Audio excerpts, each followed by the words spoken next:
Contamos esta hora con Daniel Lacalle, economista jefe de Tresis. Daniel, muy buenos días. Hola, muy buenos días. ¿Cómo estáis?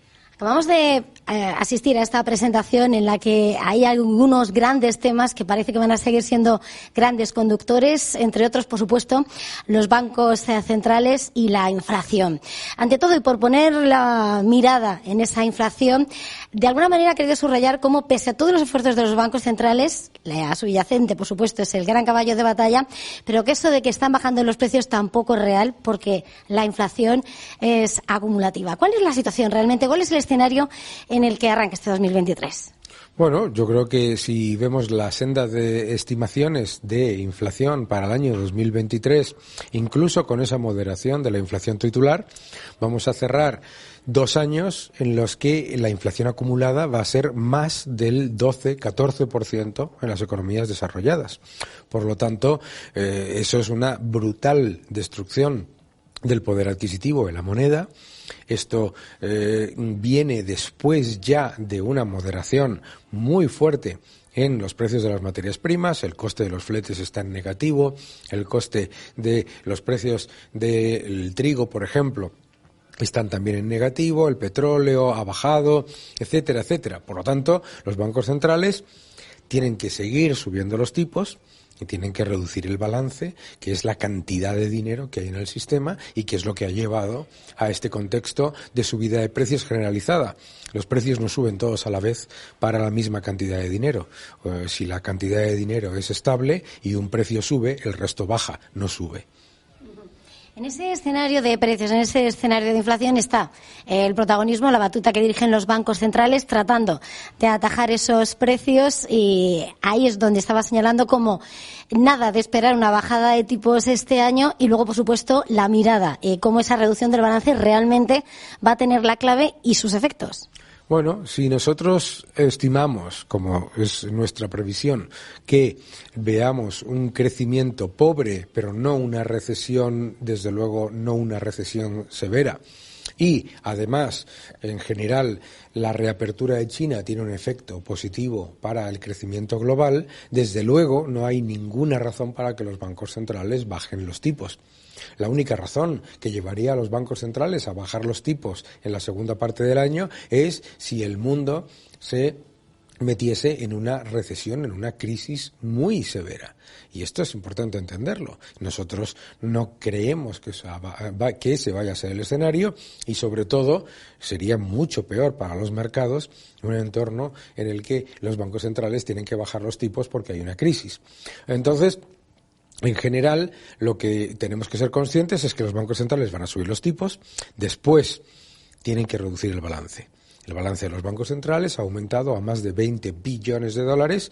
En diciembre el balance no ha bajado, sino que ha subido. Y por lo tanto, lo que tienen que hacer es realmente empezar a retirar cantidad de dinero del sistema, en una cifra de alrededor de 3 a 5 billones de dólares. Por lo tanto, el mercado tiene que estar acostumbrado a una realidad que es la de la contracción monetaria, que es un efecto absolutamente necesario para evitar un mayor mal, un mal mucho más peligroso, que es el de una década de esta inflación. A tenor de lo que está diciendo, hay dos asuntos que sobresalen de alguna manera, y los que le quería preguntar a continuación. Uno sobre el crecimiento y otro sobre esa reapertura de China. Poniendo la mirada en ese foco, descartaba ese escenario de recesión, sobre todo de esa recesión profunda. ¿Cuál es esa previsión que tiene, sobre todo mirando a Estados Unidos, a Europa, para este ejercicio desde Tresis? Y sobre todo también ese condicionamiento, ¿no?, como apunta que la huella de China de esa reapertura tiene en esa evolución económica. Bueno, la evolución de Estados Unidos es de un crecimiento pobre, alrededor del 1,2, 1,5%, podría llegar al 2% en el año 2023, probablemente evitar la recesión si continúan los vientos de cola con los que ha contado en el tercer y cuarto trimestre.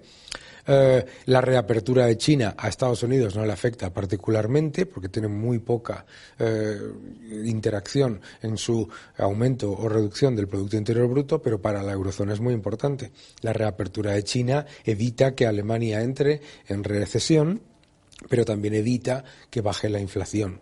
¿Por qué? Porque China es el mayor importador del mundo de cobre, de petróleo, de gas, de carbón, etcétera, etcétera, y todo ello afectará probablemente a unos precios de las materias primas que se han reducido significativamente con la subida de tipos. Pero entonces, tenemos que ver el doble efecto de la reapertura de China. La reapertura de China, desde luego, es un acicate para que la eurozona pase de recesión a estancamiento, que tampoco es ningún éxito, pero no podemos olvidar que la reapertura de China es probablemente el mayor factor de aumento de inflación por aumento de la demanda de materias primas del año 2023. Por lo tanto, pues hay que verlo todo en un contexto en el que, en cualquier caso, la eurozona mantiene los mismos retos que tenía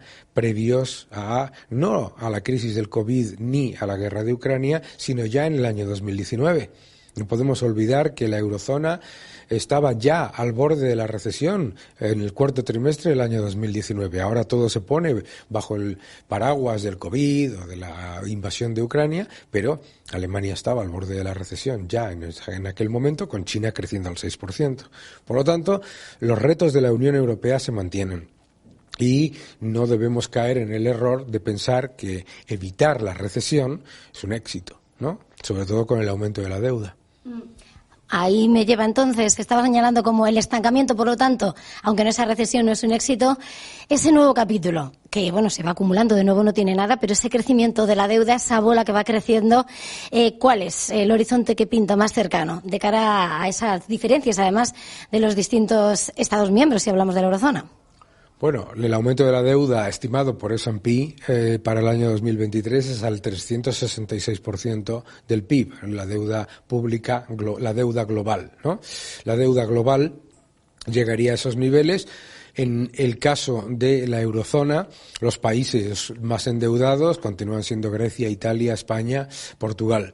Y ese factor no solamente no cambia, sino que en el caso, por ejemplo, de España es el país que más se ha endeudado en aumento de deuda pública desde el año 2019. Ese factor es un acicate para poner mayor énfasis en el riesgo de estancamiento, porque la deuda es menor crecimiento, mayores impuestos y peor recuperación, ¿de acuerdo? Por lo tanto, hay que prestarle atención porque además suben los tipos. Y ese coste adicional de la deuda tiene un impacto muy importante en la consecución de los déficits por parte de los Estados miembros. Es prácticamente imposible que Italia cumpla con sus estimaciones de déficit para el año 2023. Es completamente imposible que España las cumpla tampoco, precisamente por el efecto de refinanciar deuda, pues a 5 veces el precio, el coste de la deuda, mayor al que se refinanciaba el año pasado, ¿no? Por lo tanto, hay que prestarle atención. El riesgo de una crisis de deuda es muy bajísimo. El Banco Central Europeo mantiene el programa de PEPP y, por lo tanto, pues no podemos caer en el error de pensar que lo que va a venir aquí pues es una debacle, pero desde luego sí una losa que frena el crecimiento y que frena el crecimiento mucho más de lo que la gente percibe. Pues Daniel Lacalle, economista jefe de Tresis, ha sido un verdadero placer. Muchísimas gracias por haber estado con nosotros aquí en Negocios Televisión. Feliz jornada, feliz 2023. Hasta la próxima. Lo mismo para todos los que nos están viendo.